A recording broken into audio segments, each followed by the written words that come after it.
What's going on, y'all?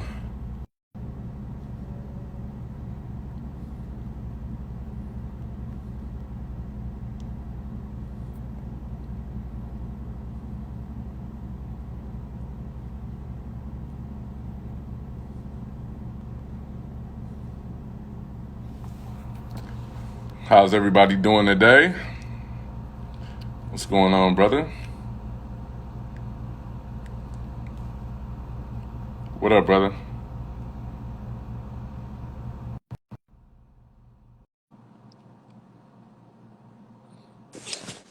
What's Yeah. up, man? What up, bro? Chilling, man. Chilling. You in the house I probably feel- need a cut too. yeah, I need a cut bad, bro. My shit looking crazy. No cut till I come back to LA, man. I feel that. Yeah, I'm cool, man. Cool. I'm in it. You're not trying to get with where you at right now? I've been in Houston for the last 8 weeks, man. Oh, so you ain't trying to get a cut till then. Chilling, man. I'm cool, man. I'm been with the homies today. I, my mom, my dad, been coming down here and hanging out with me in the H. So I just been chilling, man. I got like 10 guys down here working out. So That's fine. I just come back and sit in the room. Man. I'm chilling. Man, that's fine, bro. I feel you. I'm just waiting for this to like calm down a bit and like make sure it's safe before I get a cut, because you never know. Man, exactly. I That's about as close as it gets to the haircut. So yeah, you know what I mean. So yeah. yeah, I'm chilling. I'm chilling, man. man, my dog. I ain't got no stress right now. Yeah, for real. I ain't going nowhere. I'm here with the family. I'm at the crib, Yeah, and that's it. Like if I leave, it's to go to the supermarket. About it. right. I go to the Yeah, studio once in a while down the block, but that's like very rare. yeah, yeah. Yeah, I'm it's crazy. doing our workouts, man. We got one at a time. Sanitize everything. Get on out, bro. Yeah, that's got to be crazy. Like, how's the process? Like, y'all can only have like one person in there type thing. Yeah, so I got a lot of the kids that, work for the Rockets that do like the ball boy stuff, the rebounding and stuff. So they come work, but we washing our hands. We got hand sanitizer, spraying Yeah, it's crazy. the Lysol. Like I have to have new basketball shipped like every other week just because, they going bad so fast, for me wiping them down so much. Damn. No, Yeah. that's Yeah. insane. I didn't even think of like that as an option. Like, you know what Yeah. I mean? Like how much you gotta wipe that shit down. It probably damn. Yeah, Mm-hmm. that's so crazy, bro. Basketball, bro. So I mean that's just part of it. And so like the Rockets, they facility opened up today. So a couple of guys went over there, but for the most part they still working with me. But when they go back to their, teams, everybody gotta wear masks, you gotta wear gloves. When they go to the facility, the clothes that they wear in the facility, they gotta leave in. They can't even shower and all that stuff. I mean, so it's just like Yo, can't get damn, bro. up, This is none of that stuff. this is So wild, bro. like, what's the point? Yeah, Yeah, what's the point, man?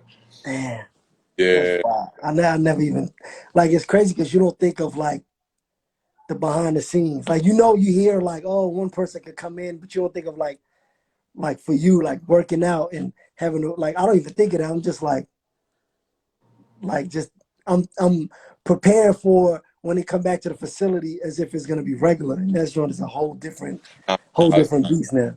it's different.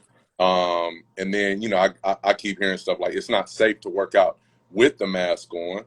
You know what I mean? So they take that off, but then like everybody around, like the coaches and stuff, they got to wear the mask. And so it's just like, man, what are we doing right now, man? Yeah, bro. Yeah, this Yeah, ain't it's real. like man, I don't know. Yeah, I just don't really see how we're gonna get back to a season. I pray they do, man. I'm Yeah, hoping. I don't believe in either though. I feel like I've heard all the rumors and all the thoughts of how they want to do it, but it's too risky. It's too risky that what if somebody else ends up testing positive? Then it's like you got to shut it down all over again. Like you know what I mean? And like we were talking about in the gym, it's like, okay, so what if you started and we get to the playoffs and then a big name player, you know what I mean, the star player for one of the teams gets coronavirus, game two of the play. Is Yeah, like now? Or do he have to sit and then everybody else just thug it out? and I also feel like even if you come back, like people gonna treat this championship with an asterisk. You know what I mean? They 100%. gonna like so it's like man, a Might thousand. as well just let it go. Everybody been doing home workouts. So you figure the average basketball player didn't grow up lifting weights, right? So they don't know how to lift properly. So like I've been seeing all Yeah. these videos, guys doing all this pressing and all that stuff. You know what I mean? Everybody eating bad because for us in the NBA, most guys eat at the facility. A lot of their meals at the facility because we had a chef. So they get Mhm.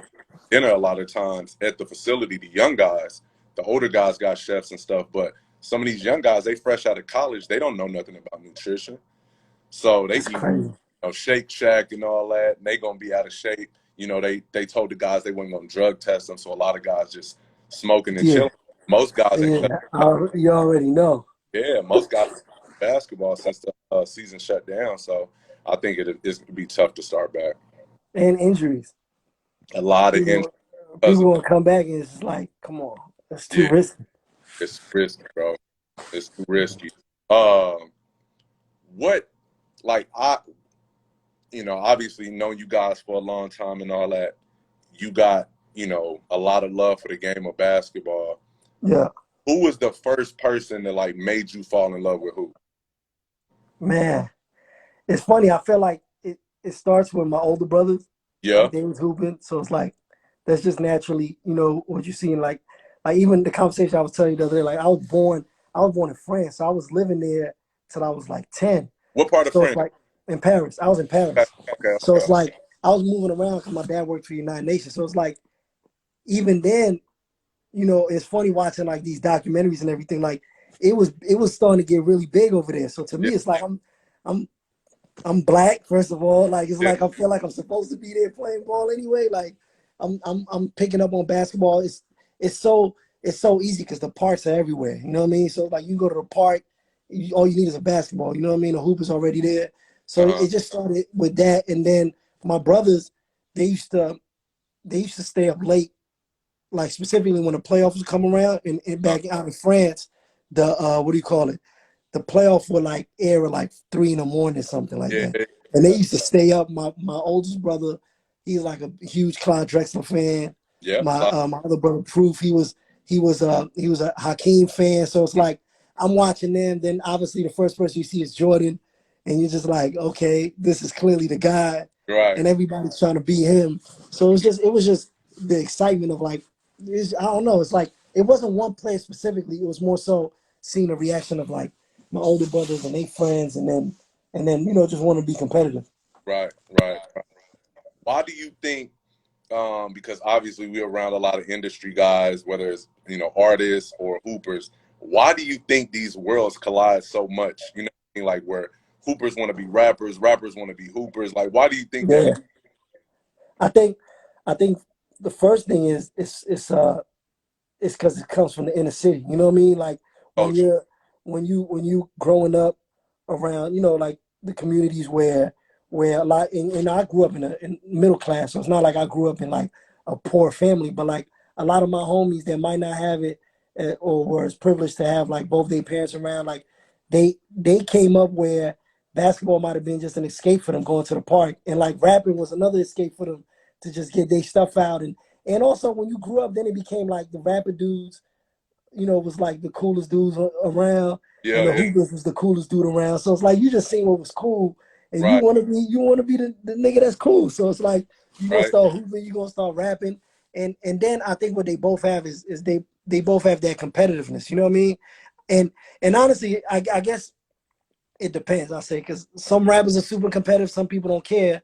Just right, like some NBA players are super competitive, and some of them is just like, man, it's just a job. Like, I don't even think about basketball past these 48 minutes. So it's the same thing. Like some rappers want to be the best to ever do it. Some rappers just like, well, shit, I just trying to get this club money, trying to get this, and just keep it moving. So I No, think it's I funny. think It's funny you say that. Like people don't realize that. Like when I go, obviously I travel a lot, and mhm, I'll go work with people, kids outside the country, and people don't realize.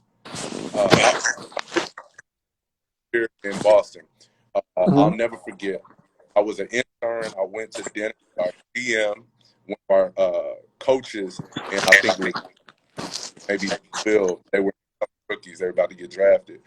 And so my GM asked like Lou Will or something. He was like, "Yo, do you love basketball?"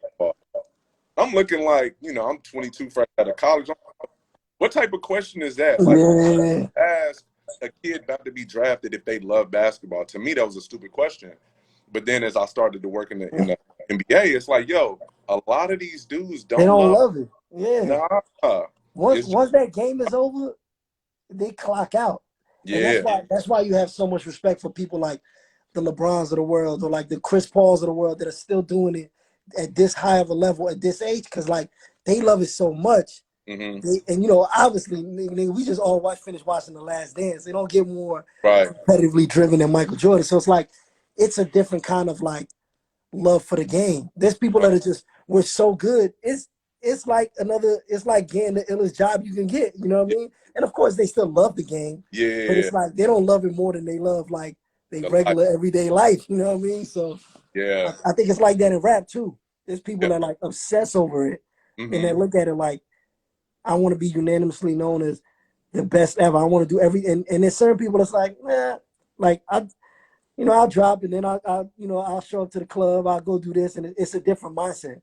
And I Right. think, in both fields, you see the difference. You see the ones that obsess over it and where Yeah. they at, and you see the ones that it's Yeah. cool. It's whatever. Yeah, exactly. Um, like, what would you compare your role in Dreamville to a role like for a job in the NBA, like coach, GM? Like, what would you compare your role to?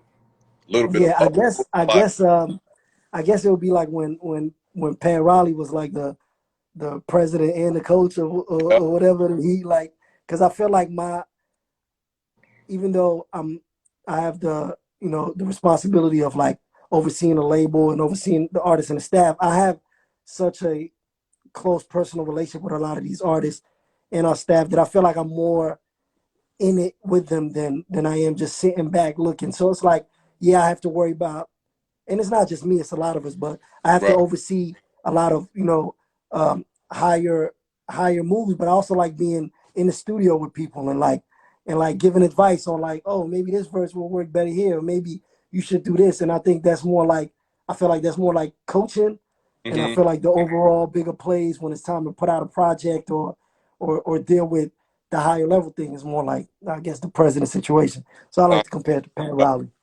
yeah, yeah. So I I want to make you Greg Popovich because I think Greg Popovich I is the like that. game right now. You know what I mean? I like that. I Pop appreciate that that. dude. Pop is that dude, and I think just thinking about it, like big picture in the NBA, there's so many. Like you look at did you grow up a Knicks fan or like Nets fan? You Like know what it is? I when I was younger, I definitely liked the Knicks. I was never like a super fan of the Knicks, yeah, and I really loved that '99 team that went to the finals yeah, yeah, with yeah. LJ and Spreewell. But what it was, is I always grew up a Players fan, so it's Okay, like it's a gift and a curse. Like yeah. if I fall in love with one player, it's like that's my favorite team.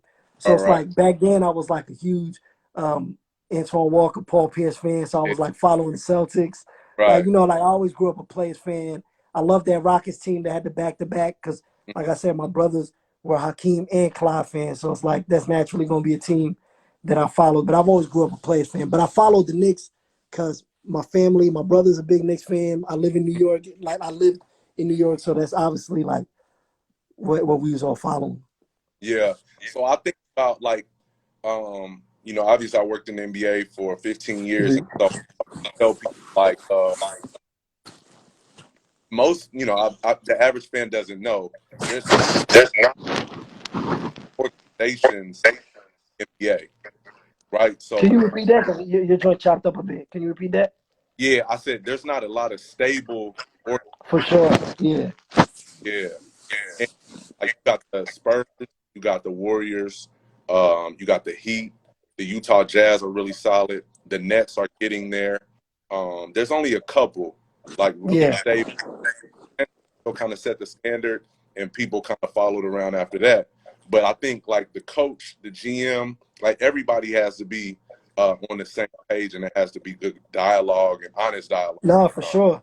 For sure. And that's one thing that I got to learn just being around the game more, obviously, with the fact that I manage Cole and it's like I build these relationships with some of these players or or different people in organizations or you or whoever else. And it's like I got to see that now. It's like, oh, there's a lot of non-stable organizations that really and then it teaches you like, oh, so a lot of things that you looked at the players like it was always the players' fault. Like sometimes like if you're not in the right situation, shit like that's gonna happen. And I Yeah. feel you. Yeah. There's very little stable organizations, and I Yeah. think that and in music is the same. And what we strive to do is build that stability in that organization that can give the artist the best chance to succeed. Because at the end of the day, it's on the artist, but you just want to put them in the best position. So you know Right. what I mean. So for me, I guess that's where there's a lot of similarities in that. Okay. Okay. Now I get it. Um, let me see. There's obviously like, a lot of, um, let me see, different, you know, labels out there that got guys that love the game, right? Yeah, You guys all got together, say OVO, Dreamville, my guys TDE and my homies out in LA. If everybody got together and got a yeah, hood paid in, I mean, like, the Migos let a hoop, like all these guys, yeah. who's winning this? Man, I mean, I'm going home team all the way. Right, right, I right. feel like we got a lot of homies that really hoop and that love and like live and breathe basketball. I know that there's like I haven't seen I haven't really seen many of the TV homies hoop, and those are my niggas. Right, I know Reason talks big shit like he's nice, and right. he said he used to play college ball, so I'm gonna give him that. I know the couple of the OVO homies really hoop, like Yeah, Nico, yeah. Chubbs. I see Drake putting up his jump shot videos. It's Right, cool right, and right. all, but I know we got a lot of hoopers. Right, And right. Coleman I do. balling on a different I level do. lately. You know what I mean? Yeah, yeah. My boy Mike is the truth. You Hmm. know what I mean? I'm a little rusty, but I get some work out there. So I feel like I'm gonna go with Dreamville for sure. But much love to the rest of them. For sure, for sure. Have you like in all your travels, like, obviously I meet everybody. Have you like met a player and been starstruck? Man, so this is like probably like 2010, 11, maybe 12, I don't know. But my favorite player of all time is Melo. So it's like I'm the biggest Melo fan, Yeah. and I grew up like I've seen him play when I was playing in high school. I think we was in the same tournament, and I just watched one of their games, and we wasn't playing each other, and I was just like, "Dawg, this nigga's the truth." Like his game was just so ill and so smooth to me, and then I just followed his career. But the funny part is, we was in One Oak one night. It Hmm. was me and Cole, and I think Melo was in there. Amari was in there. This is when they played for the Knicks, Yeah. and we all drunk. And Cole go to say what up to Melo, or like Melo came by to say what up. And I'm Hmm. standing there, and Cole like, "Yo, it's my boy Eve. He's your biggest fan." And I'm sitting there like, "My I nigga, know how like Kobe do. you just gonna put me on this?" And I'm drunk. I'm like, Right. "Nah, he ain't lying." Like So that was a moment where I was just like, "Damn!" Like, and then I got to go to the Chris Brickley workouts Yeah, when yeah. Melo wasn't in the league, Oh, and, yeah, and yeah. watching him play was crazy to me because I'm like, man, this dude is still the truth. He's still better than most of the people here, if not all of the people here. And it was like that was dope to see um, from a fan point because at that point I didn't know if he was gonna get back in the league. So I like, Right, damn, this might be right, my only shot at watching him play. So I definitely think Melo. I met AI once, and obviously that's right, the legend. So it was right. like, oh shit, like that's fucking AI. Like Yeah. like people that you really grew up on is always gonna have that effect on you. But Hmm. but it wasn't like it wasn't like 18-year-old me would have reacted. It was way more calm and like, what up, man? It's a pleasure. It's an honor. Right, You know what I right, mean? Like one of right, those. right, Just leave it like that. right. Nah, I'll never forget my first year in the league. We played the Lakers at home because my first year I was an intern. I didn't travel. So I'll never forget because our locker rooms was basically like across the hall. So like you could reach out and touch the other locker room door. So Yeah. both teams come out in the locker room and then they have a curtain in the garden that separates. So we come out one door, they come out a door on the other side so we don't see each other. So where the video room was, I came out and I'll never forget the first time seeing AI and seeing code. It was like, man, you got to chill your work right now. Yeah, no, for sure. That's got to be Yeah, crazy. yeah. Yeah. And it Like was, they right man, there that's about to, crazy. about to go take off on my homies, and it's like, yo, I'm really here now. You know what I'm saying? It Yeah, tripped no, me that's out. real. I think I Yeah. think that I think that to me was like I had that moment in music, like the first time, like after Coleson, and we all went to the spot in New York called a Spotted Pig. We was Hmm. gonna meet up with Jay and Jay Brown and Mark Pitts, and then was in there. Rich Kleiman was in there. It's like right after we signed. We were so nervous, like walking towards there. Me and Cole stopped at a random bar. Was like, yo, we gotta take some shots just to like get these nerves out of us. You know what I mean? Like, cause it was still like, yo, that's Jay-Z. Like, you know what I mean? Yeah. Like, this is somebody that as a kid I would like idolize and look up to, and now I'm about to have dinner with him, Yeah. and you know, so it's like it's all you're always gonna have that, and then eventually it wears off. But I think that feeling is special because it makes you realize that depending on how you meet that person, it makes you realize where you've come. Right. Like when you Right. get to meet them as someone that they're supposed to meet, and Yeah. not just like a random fan. It's like it's Yeah. kind of cool. It's like, all right, cool. I deserve this, or I earned this. Right. Now it's always crazy having them moments, man, because obviously we do a lot of stuff, we meet a lot of people, but it's like, man, growing up, this wasn't obviously promised. We had to work to get to Yeah, where we no. are.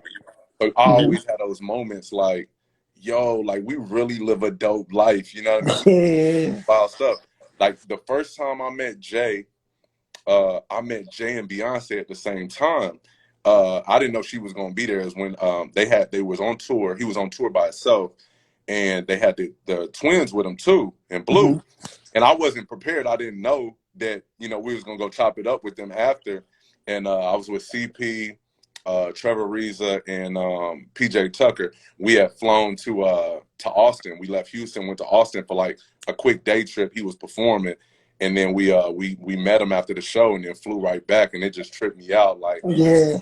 Yeah, damn, it gotta be wild. like it messed me Yeah, up. it's gotta be crazy, bro. I Yeah, can imagine. yeah, and like even like stuff like y'all had a show in Phoenix, and y'all had a show in Phoenix, and we all came. Devin Booker, TJ, uh, we all came to the show, and Cole was like, "Let's go get some work in after the show." And so after the show, he went, showered, changed, and we went up to the arena at like Like 10 o'clock at night. No, it was later than that. It was it was almost later than that. midday, Yep. like midnight. And Yep. we was there till like 2 o'clock in the morning, just working on his game, chopping it, Yeah. talking about hoop. And it's like, man, back when I was in high school, I couldn't even get in my high school gym to work on my game. Yeah. Gay Arena with one of my favorite rappers ever. You know what I mean? Just Nah, you that's know what I mean? crazy. Yeah. Working out, like you had these moments He'll do that. trip you He'll out. definitely have you in that gym till 2 in the morning if he can. Yeah, I That's don't a fact. think about it. I don't even care because like that's what keeps me sane. I'm cool.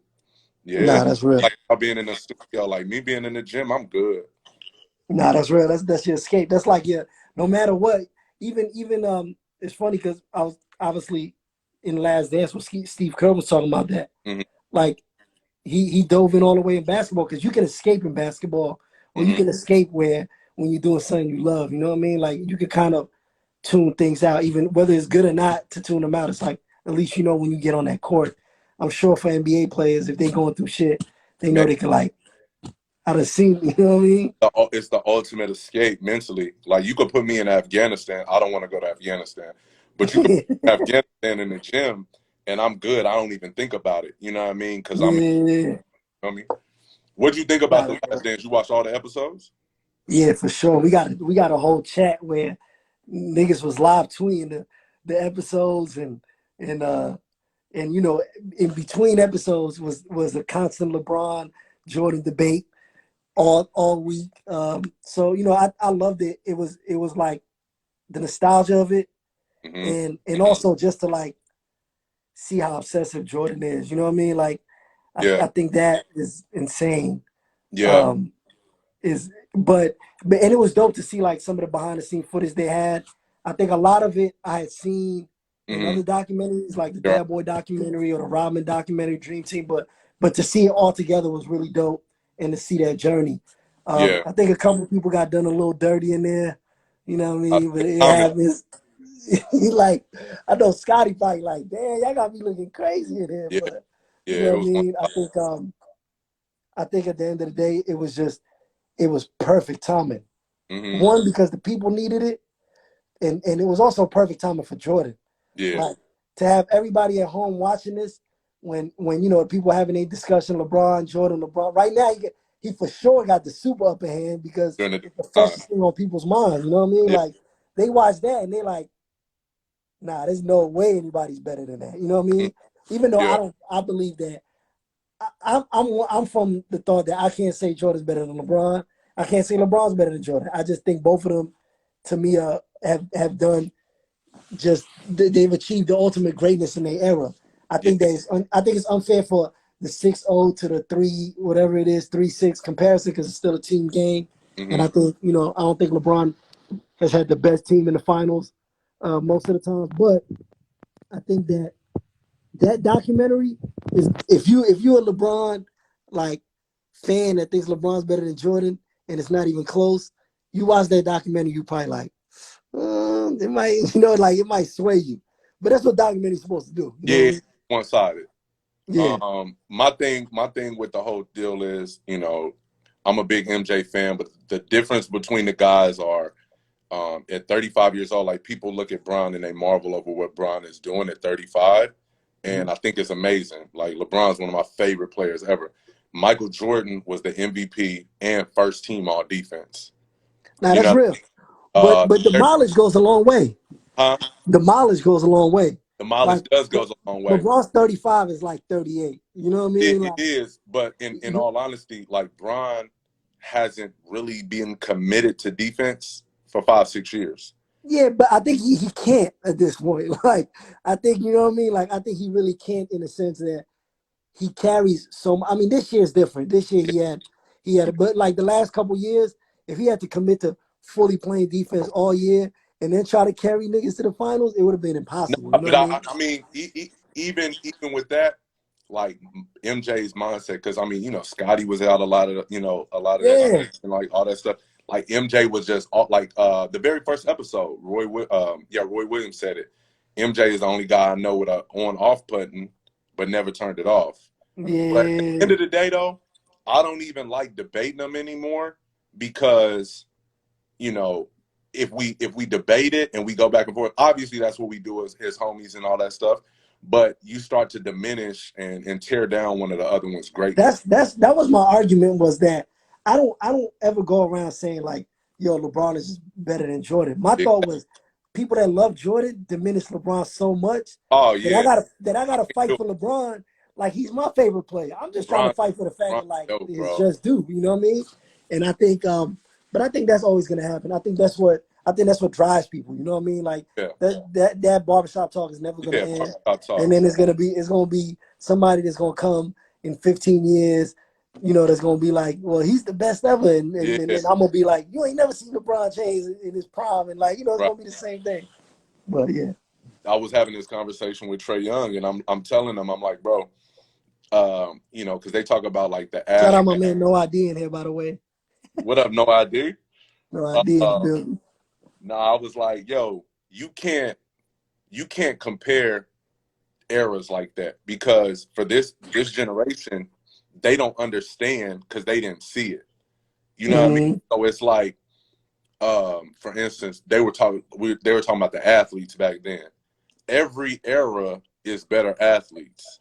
You know what I mean? Yeah, Like we see in the NFL, guys are doing stuff like linebackers running these 4.3s and all this stuff. Like yeah, generation goes through different eras. Like somebody was talking trash about Dan Ainge or whatever guard. And I'm like, y'all act like Kyle Korver and JJ Redick aren't starters in the NBA right now. You know what I mean? yeah. Like But every by the way, I'm one of those people that when I'm defending LeBron, I'm gonna pull that card. I'm yeah, gonna no, pull no, the I get well, it. you I got get it. 88, you know what I mean? Like, And I told Trey Young, I'm like, bro, how many times have you dunked in your career, but you still dominate the game? You know what I mean? So yeah, every era, like we'll never see something like LeBron James, dog. Like 6'8", move like a 6'1" guard. Like he's just but is that true though? huh? Because is that true that we're never gonna see someone like LeBron? We Like just seen we seen 6'8" like Giannis. that with that type of court vision, like Yeah, but I'm Zion. saying like, think of Giannis. Giannis is built in the way he can move. He doesn't have the same like passing ability or like And that's what I mean. necessarily. But All of those intangibles, all of those. imagine when someone that's built like Giannis has those intangibles, who's watching Giannis right It's now. possible. That's, you know what I mean? Bron, man, Bron, for him to be able to move like that, especially at this age, still, No, it's crazy. It's man, insane. man, come on, man. And that's why I don't even like talking about it because I'm like, bro, at the end of the day, I want Bron to stay healthy another 10 years and keep this going because when he's gone, we going to miss him. Nah, for sure. I thought about that too. Like when he's gone, that league's gonna just look different. You know what I Yeah, mean? yeah, man. Because we went from the Jordan era Mm-hmm. to the Kobe era Mm-hmm. to the LeBron. There was always, it wasn't about how good a player is, but there was always that iconic, Yeah, like life changing person. yeah, And yeah, there's players that are just as talented right now that are coming right, up, but they're not iconic. They're not like, right. people don't look at like them how they look at LeBron or how they look at They Kobe don't. or how they look at Jordan. I'm sure they'll pop up because that's just natural, but I don't think they did yet. Yeah, Cuban talking about KD. Who do you think the guy is after Bron? Like Bron passes the torch, he retires. Who Ooh, the guy? that's tough. It's tough, bro, because there's a lot of I know. I'm putting you on the what? spot. There's some I'm putting hoopers you on out there. the spot. I mean, to me, it's between two people. It's between Luka and Giannis. I Okay. think I think what Giannis has that Luka doesn't have is obviously the defense, Mm-hmm. and Giannis brings it on both sides of the floor. Mm-hmm. But offensively, I haven't seen anything like Luka, and I don't know what like I don't know how you even like he has all aspects of scoring. You know what I mean? Like I've seen him post people up. I've seen him Yeah. dunk on people. I've seen Yep. him, hit the step back. And I remember the first time I seen him play, I'm like, this dude look slow. Like there's no way this is gonna work in the NBA. He's And skinny, fat. He and ain't got it's no just muscle like to when his you got body. that it factor, like Yeah. bruh, you know what I Yeah. mean?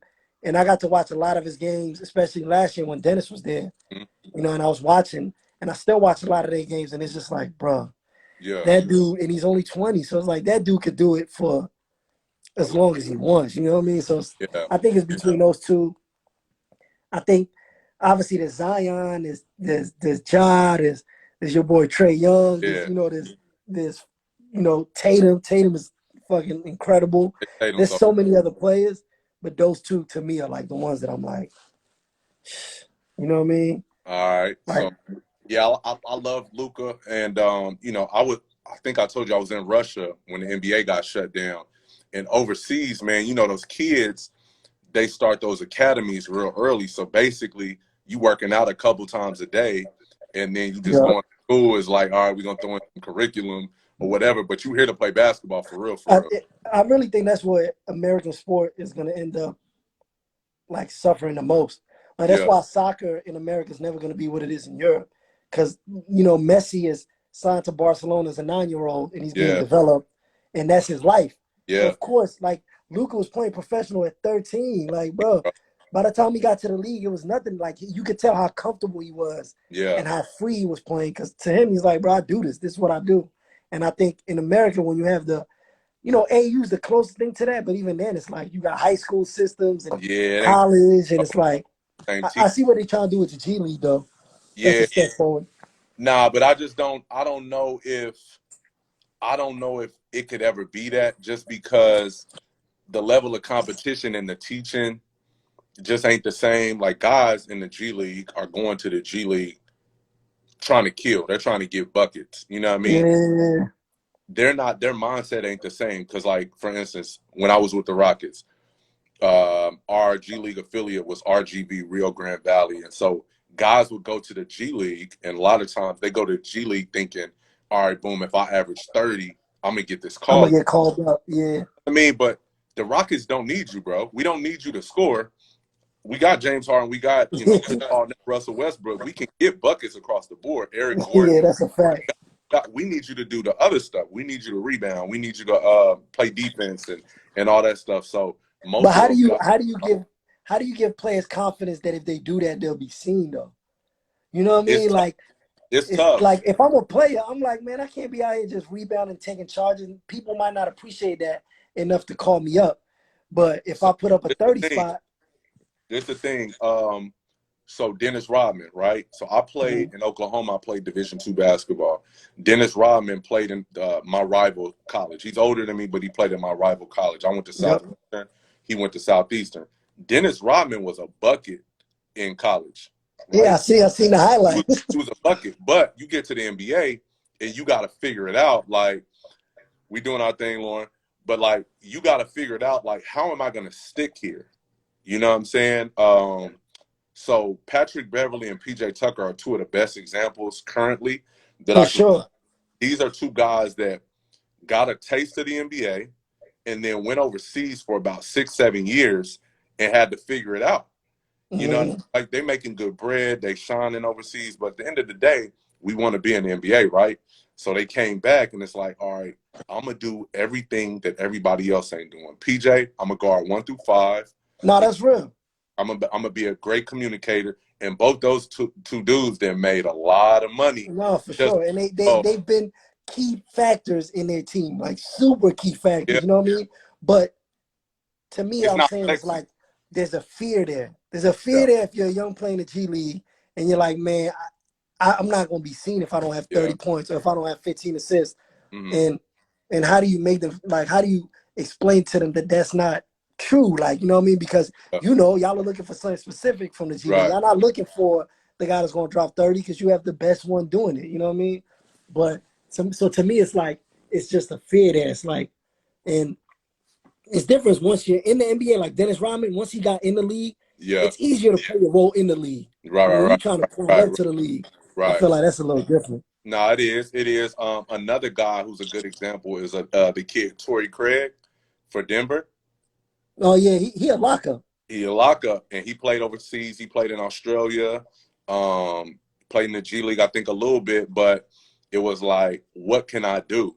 You know what I mean? Mm-hmm. For him, he's just like a Andre Iguodala type, PJ Tucker type. He's gonna strap up. He's gonna make the wide open threes. Next thing, Yep. somebody just asked me about Pascal Siakam. So Pascal Siakam, I had a conversation about him today. He's like the poster child of what I do, player development. Like I haven't seen too many players go from, just like single digit points to all-star starter like that. Crazy. You know what I'm saying? Like, and I saw this dude Insane, bro. play Clippers facility, UCLA, getting runs in, working out, and his elevation over the last couple of years has been wild. You know what I But mean? see, But he's like you gotta want it though. That's really yeah, what it is. yeah, Like I know NBA players that you know what I mean. Like it's I've seen it, so it's like you just really gotta want it. There's people that it goes back to like obsessing over it. You know what I mean? Like Siakam was not. He clearly was not happy with just being a role player that's just right, grabbing rebounds and hustling or whatever. Bro, I right. went to game one of the finals Hmm. last year. I, Yeah. I, I actually lucked up, right? So I was sitting courtside. Uh huh. But the crazy part is um, Cole was supposed to be courtside. Yeah. He got 2 tickets. And it was actually Puma wanted to have him courtside. So he was, what's the name? So they paid for the tickets and everything. I flew from LA to Toronto. Uh He was huh. flying private from New York to Toronto. And his plane, they wouldn't take off because of the weather. So they kept pushing it back. Then he was going to fly him to another airport in, I think, Hamilton or something further out. Long story short, he ended up not making it. I had 2 courtside seats and 2 seats from like 6 rows behind me for game one of the finals. I was like, yo, I gave those two to my cousins that are from Toronto. And I gave my man, Mr. Morgan, who runs the OVO label. I was Uh like, huh. yo, just sit with me. Right. And I Right. Right. remember being there. First of all, that was the wildest crowd I've ever heard in my life. Like, Toronto sick, bro. that was insane. Like, I was just Yeah. like, it was. I remember going to a UNC game when Dennis was at State and it was Yeah. playing UNC. Yeah. Me and Cole went and sat courtside. I thought that was the loudest crowd I've ever heard because college crowds are different. Yeah. They And are. State got smacked by like 50 that game. It was Yeah. ugly. I But remember. when I went to that game, I was like, oh, this is like some real Canadian hockey crowd, like Toronto's that like the different club, energy. bro. Yeah. It's like a So, club. I used so to love going there because their I crowd love is Toronto. so ill, bro. It's Yeah. literally like being in the club. No, it's my one of my favorite cities in the world. A But thousand. to that point, Siakam, that game one, I was just like, I was just watching him like, yo, I remember like looking at this dude like he was just like the eighth man on the bench, and it's like 2 years later or whatever it is, and the Raptors they got the illest they got like one of the illest player development, player finding, Yeah, whatever the fuck you want to call it, because they be yeah, pulling niggas out of thin air. yeah. It's crazy. Nah, GM's done a great job, man. He deserves even more credit than he got. Somebody talked about Giannis developing just as fast, but the difference between Giannis and Pascal, Giannis was thrown into that situation. Yeah, And so that's he right. got the opportunity to kind of play through his mistakes and then kind of build. I'll never forget we played Giannis his rookie year in Phoenix. And so obviously PJ was on our team there. And Giannis, man, he was built like a 12-year-old, like frail. And I Yeah, never PJ was like pressuring the heck out of him. He fumbled. I was like, man, he never gonna be nice. You know what I mean? They Greek freak and all this because he could dunk. Next thing you know, he started to fill out. You know what I mean? He going coast to coast and one dribble and all this right. stuff, and it took off for him. But he was thrown into that role early. But DMV, holler at me, DM me. But it was different because Pascal, like you said, was stuck on the bench. Yeah. Fine, and then now you know he's an all-star starter, bro. Nah, bro. It's just certain people just want it, bro. Certain people want it more than others. Like, you know what I mean? Yeah, Whenever you see someone that can't shoot and they come back the next year and they jump shot is water, and it's like, damn, they really wanted it. You know what I mean? plays Like, for him. yeah, You it's running crazy, plays bro. for him. That's the difference, bro. Um, how? Quick question, like, how has your approach? Because I know you guys aren't heavy on social media. You and Cole and stuff aren't, active like all the time.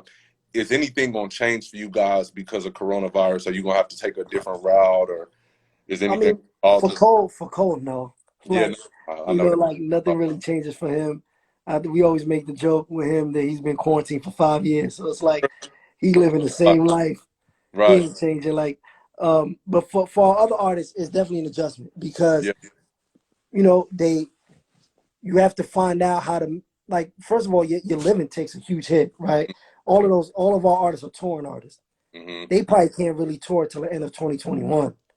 And it's like you got to think of like your mentality when you have all these shows lined up and all these tours planned, and and I can't speak for them, but I'm pretty sure they probably was counting their money already. They was probably like, Thousand. all right, this year I'm gonna I make know I this, and was. this year, you know what I mean? And then it's like everything changes. So for them, you got to figure out a way that you can use the internet to to allow you to build your profile or to allow you to make money in different ways.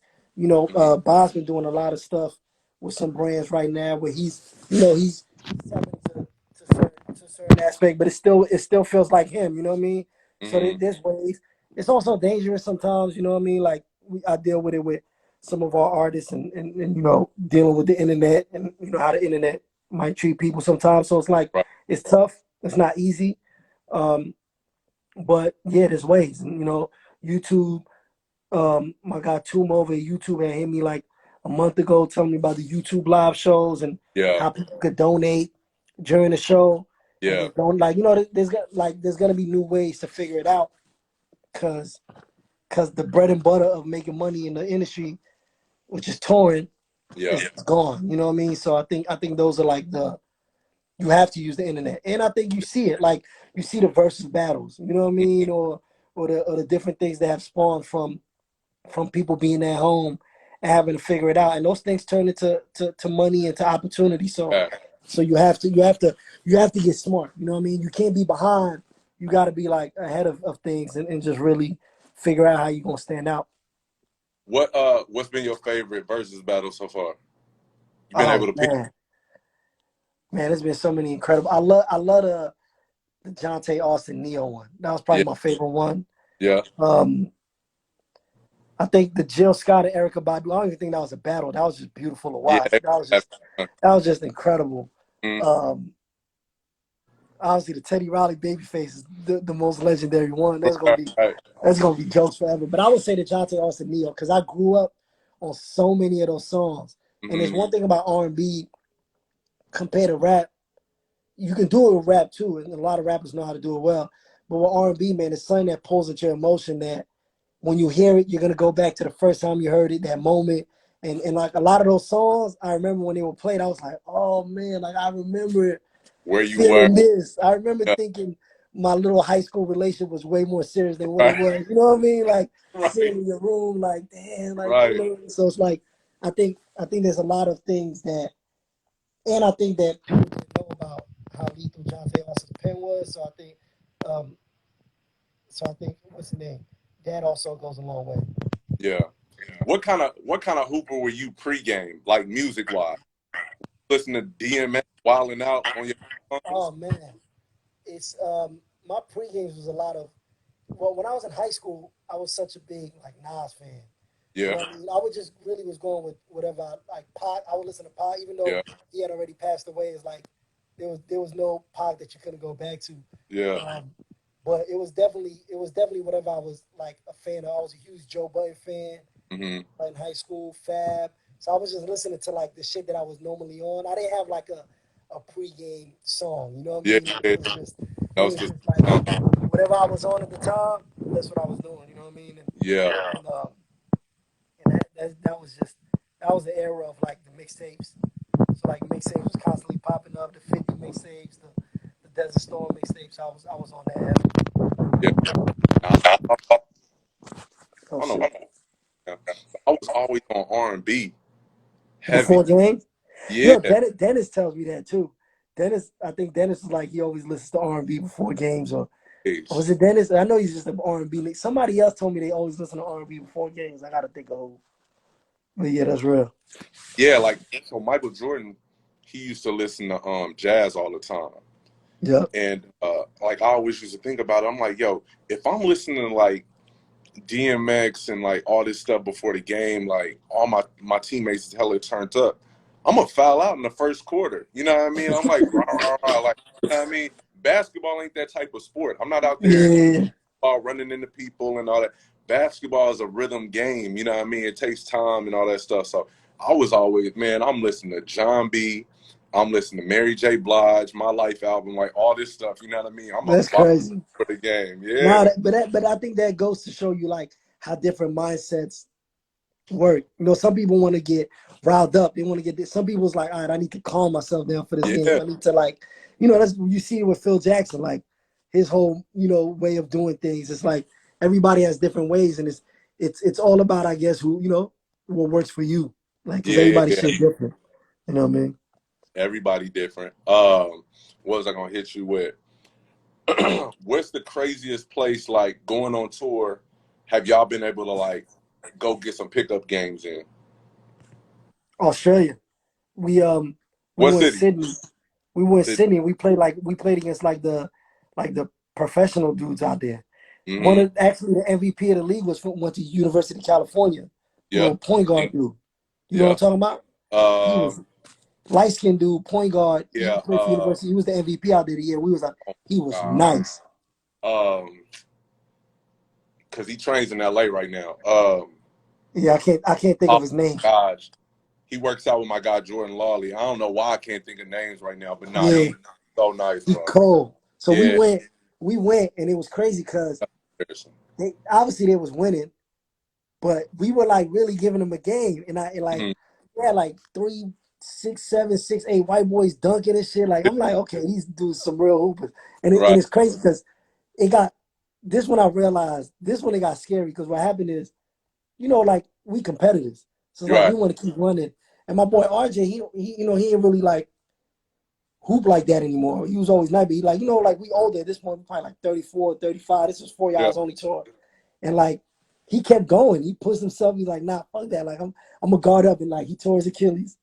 We was in Oh, Australia. And it's like till this day, I'm like, damn, bro, like we just went a little too hard. You know what I mean? Like that's the but it bro. was it was it it's still like a moment that you remember because it's like it's a reality check of like, hey, Yeah. bro, this is a sport that you have to be ready for. You got to stretch. You got to be in shape.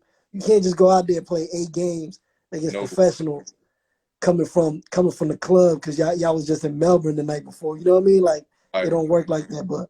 But we had some good runs in Sydney. We had some runs in New Zealand. We had some runs in My favorite places, bro. in Abu Dhabi. even though in Abu Dhabi it was just us. We just got found a gym and just ran us. Um, we had some runs. Man, we done got runs everywhere because Cole's always gonna find a gym. Right, right, That's the right, first thing we get in the city. He tells us like, "Yo, somebody else find a gym." And sometimes somehow Elijah finds a gym, and we in right. there. Nah, the guard you talking about is Jerome Randall. My mind went blank, but Yeah, that Jerome. was the name. So Jerome Rome played with he's from Chicago, but Rome played with Ryan Anderson in college. Ryan Oh, Anderson, okay. Yep. and Rome was one of the nicest guards, Bro, he bro. was cold. Cause Still is. honestly, we was hooping, and I could tell he turned it on that like, of course he ain't turned it on to the level that he Right, plays right, a professional, but he turned right, it on from probably like, man, let me take a light on these dudes to like, hold on, let me make sure we win at least. right, It was right. like it was like another level, and I was like, oh, this nigga nice. Like you could Rome, tell some people was just different. yeah, it's just he's just one of those guys, even from a young age, like high school, college. He really does it. He's just one of those guys that is a lot of college guards that come out every year that they're just a bucket and they're not really facilitators and stuff like that.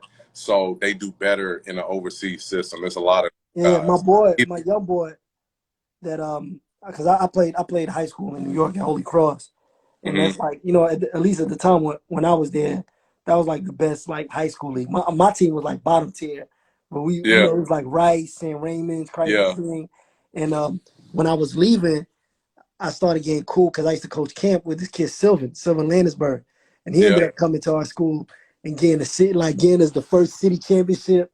I was like yeah. assistant coaching at the time and shit, and he went to UVA, and he was like ACC freshman of the year, and then they fired Lato and they brought in Tony Bennett, Uh-huh. and that was a whole different thing. Yeah, He yeah, still yeah. averaged like 19 that year, but I think the relationship wasn't that good. He entered the draft after his sophomore year. He didn't get Hmm. drafted. But when I tell you that boy's a bucket everywhere around the world, he Yeah, went to Israel, bucket. He went to Spain. He was first team with Luca. Now he's yeah, in China. Well, not now, but he's in China. It's like, bro, these people out there getting buckets. Like, and they good enough to play in the league. But yeah. sometimes it's like, bro, I'm here. Like, you know what I mean? Yeah, no, I got a lot of homies like that. I don't know if you remember a couple years ago, Bobby Brown was on our roster. Bobby was just here in Houston with us, but Oh yeah, okay, I remember him. yeah, Bobby's a LA legend, kills the Drew League every year, but he done made a ton of money overseas. You know what I mean? Got Yeah, who Jeter, I think of who else. There's so many of those dudes that, like I said, smaller guards, but they just do better in that system. You could still have a great, yeah. you know what I mean? No, that's real. High Yeah, school, man, that was some shit, bro. yeah, Like them high school years, you gotta see so many like legendary dudes, and I'd be like, damn, like yeah. you was supposed to be the truth. Nah, nah. Think about what you said earlier with Melo. Like, man, Melo was unreal in high school. Like to the point we Yes, argue another day. I remember like Melo in high school versus Bron in high school because Melo at that time, obviously he was dunking on everybody still, but then he was just so polished with the mid range. polished, bro. He was so crazy back then, man. He I used mean, to do still, this move. He used to do this move. I used to try to like learn so crazy, uh-huh. where like he would like swipe the ball like across and like plant with his right foot and then spin right away, Yeah, spin yeah, back. Like I used to be like, yeah, yo, I used to be in the park like one step, spin back. Like it was just so incredible to me. It was right, just so polished. But I actually got to see Braun play in high school uh-huh, at ISA. And it's funny because you know what I mean, that's my cousin. right. I mean, at the time I think he was probably like interning for the Hawks or something. I don't remember where he was at. But ISA, you familiar with ISA? Uh-huh, So that's like a small junior high school in right. Queens, but like all the best hoopers played there. And like every summer, my high school we used to have our team in the tournament against like AAU teams. Like we used to have like our high school team to get ready for the season against AAU teams. So we used to get smacked some years. But Yeah, but that's a one tough day thing. the whole Queens was buzzing because everybody's like, "Yo, Bron's coming to play with Sebastian, Yeah, with Chris Taft, and all them. He coming to play." And I was like, "Oh, I gotta be there." When I tell you this gym was so packed, wall to wall. wall to wall. And Braun shows up. I still remember because his mom showed up. She had a T-shirt with his face on it. Yeah, So I'm like, all right, what's this dude gonna do? When I tell you this dude went 1 for 12, had yeah, 2 points. yeah, Because because it didn't matter how good you was. If you didn't understand how to play in those environments, That's a different it's scene. different. So I came back. I remember coming back to me like, man, Bron is trash. Like, I'm like going off one game like this nigga trash. It's Right, right, all hype, like blah blah right. blah. The next day they did like a special game where it was Hmm. like his team and Sebastian and Chris Stafford against Showtime. You remember Showtime and Charlie Villanueva Yep. and I can't remember who else was on that team. Alan Ray, Alan Ray. Alan Ray and was probably my favorite high school player after Melo that I ever watched because he was in our league, so we played him twice a year. Uh-huh. And I was like, this dude is the smoothest basketball player I've He ever was. seen in my life, bro. So he was on that team, I think, and in that game, Brown balled out. He had Yeah. like 14 or something. But that first game, I was like, this ain't it. He's Like, nuts. so I watched Melo play. He better. Like, it's like, Right. hey, Because his skill but set was elite back then, bro. oh yeah, Yeah, nah, it for was sure. crazy back then. But nah, Just, man. Nah, I appreciate you chopping it up with me, my dude. of course, man. This shit Yeah, was fun. yeah, I'm glad you well, man. Glad the family's staying safe. And I'm gonna be back out there whenever life get back to normal. Yeah, man. Let me know. I'll I'm the pull up heat on you. I'll pull up on a workout and just watch, bro. I'll be for having sure. fun watching that shit. For You know sure. what I I got a mean? couple guys I'm gonna probably get in the gym and do pre-draft with, so you definitely have to pull up. Hell yeah. Keep you in the loop. But nah, I'll get back to LA soon, man, and we'll definitely have to go grab some dinner, man. But Hell yeah. appreciate everybody, tapping in with us, dude. And Yes, sir. I'll be safe out there and we'll holler at y'all later. Yes, sir. Appreciate you, bro. All All right, right, y'all. later, All right, fam. peace.